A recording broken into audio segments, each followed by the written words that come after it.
Hey everybody, this is Bluefoxfriend here, and today in this video, I will not be doing face cam, because I don't really feel like it.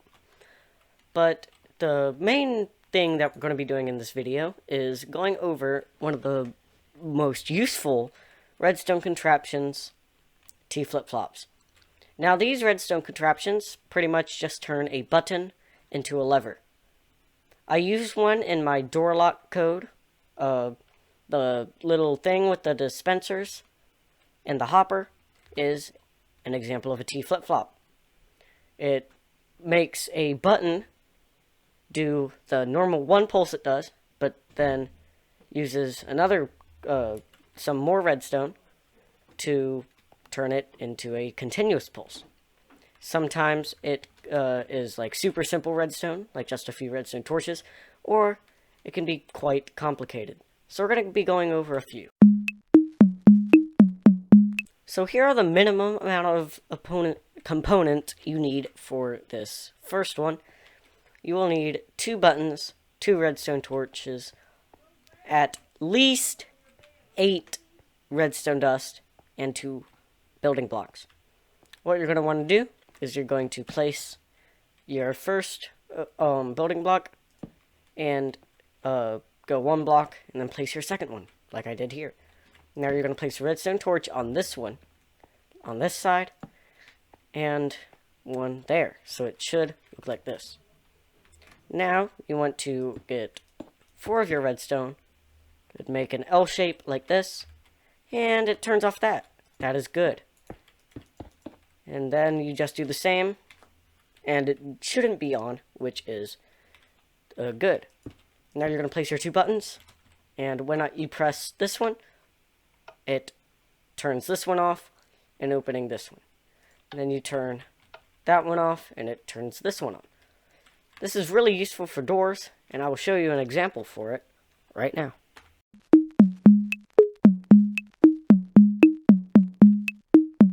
Alright, so here I have a classic 2x2 flush piston door, and I hooked it up to this using a weird circuit because I found out that the redstone couldn't be going on a line going from like just here and there because it Bud powers these 2 pistons, I guess. So I just redirected it because I was also too lazy to move it a little farther. So now you can see if we press this, it opens it, and when we press the other one, it closes. Now you can of course reverse them, so the opening one is always on the side that you want it to. So say that this is the outside and you're inside of the thing, and now it's closed. You don't want people walking in. They can't open it because the button to open is locked. Now you can build this in many different ways. You can like have the one here and then another over here. You just need to make sure that the redstone line, if I can just do this correctly, that the redstone line turns off the other redstone torch, like this. So now if I press this, it does that. Now this is one of the more like, it's one of the more simple ones, but it's not really that compact. Now I'm going to show you a super compact one. And now this one is one of my personal favorites. It is super easy to build. Does need a lot of materials though, like bows and stuff, because it does use dispensers, and it is the one that I use in my door lock code. So yeah, let's start building that one.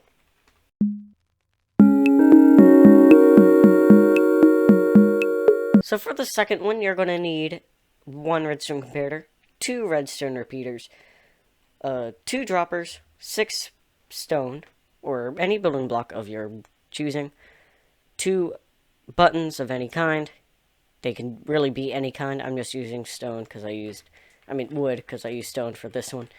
And you can use redstone dust depending on where you're going to put your second button, but I'm just going to put it on top of the block that's going to be on top of the top dropper. To reset it, it's pretty much like the same thing as we built in our door lock video, if you guys remember that.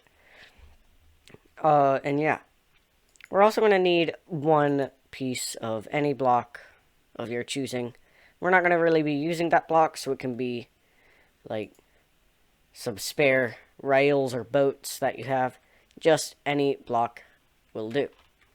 So what you're going to want to do is you're going to place two like this, two building blocks like this, one redstone comparator there, and a repeater there. You can put the repeater on any tick you want.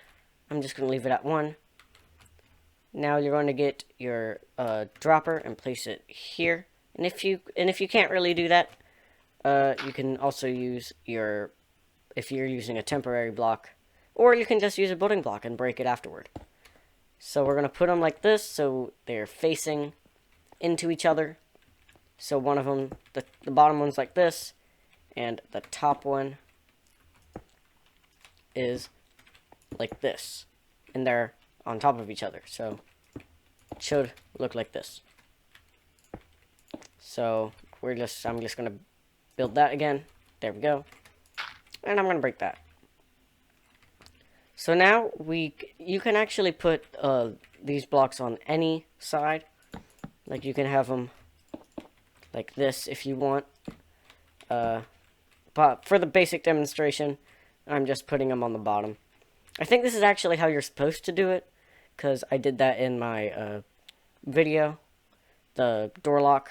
But I'm not going to do it that way, because it'll just work slightly differently. I'll build it 2 times to show you how it works. So you're going to place 2 here, like this.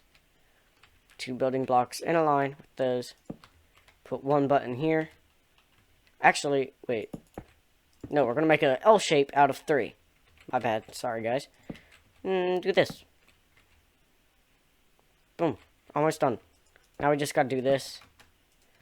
And then that.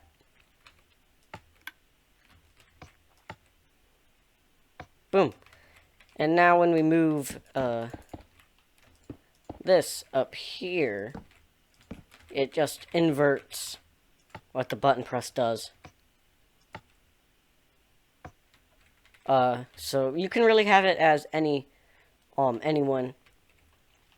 But if you say you have a little bit more redstone torches lying around, then you would want to do the bottom one if you need the line to be off. But if you need the line to be on, you just do wait, hold on. No, you do the top one if you want the line if you need the line to be off when this is powered. You do the bottom one if you need it to be on when it's unpowered. So when you press the button, you want that to unlight instead of light. So yeah, that's the second one here. Now, time to go on to the third one.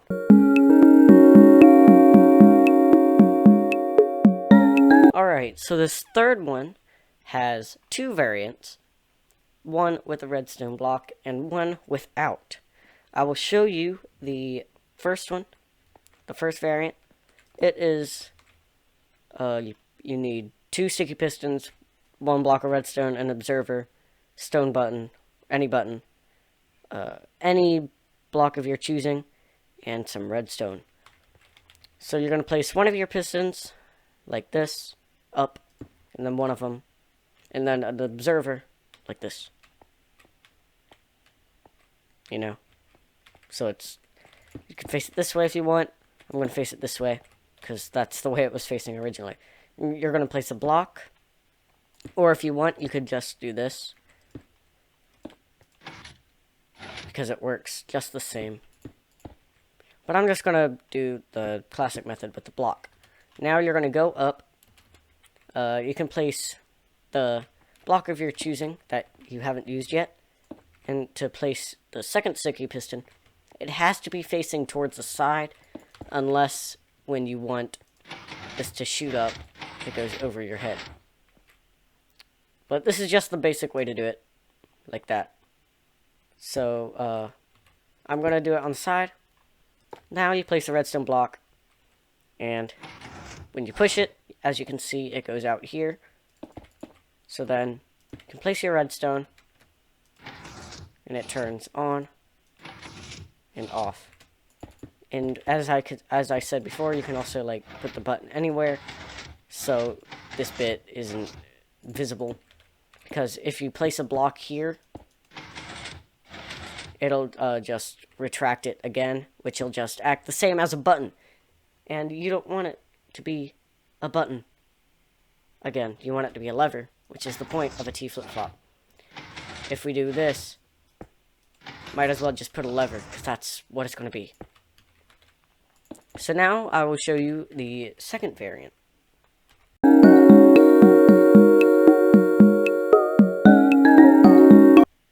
Alright, so for the second variant, you are going to need 2 sticky pistons, 1 block of your choosing, 1 observer, stone button, 3 other blocks. You can also combine those 2 blocks. I just am going to use different blocks for the other part because I just like organization like that. And 1 redstone dust and 1 redstone torch. You can also get some dirt or like some temporary blocks to build up. You can get a stack of those if you want. I would say just about 5 if you really need to. So we're gonna place. It's the same general contraption, just a little different.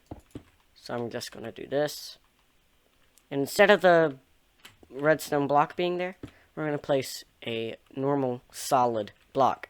It has to be solid. It cannot be glass or anything like that. It has to be solid.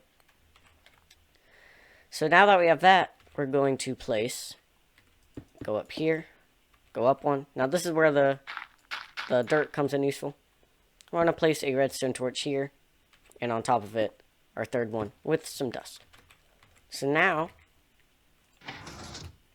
like, it works like this. Now there is another one, just like this T flip-flop, that I personally enjoy better than this because it's just 1 wide instead of 2 wide. This is like a 2x3 cube, so it's not really as compact as the one I'm about to show you. So let's get on to the third one.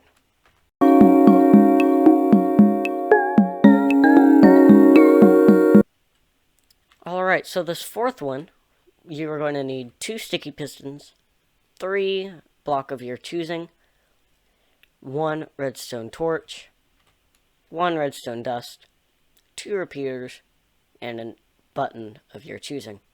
I'm using an oak button because, yeah. So, first you're going to place a block, and then a repeater.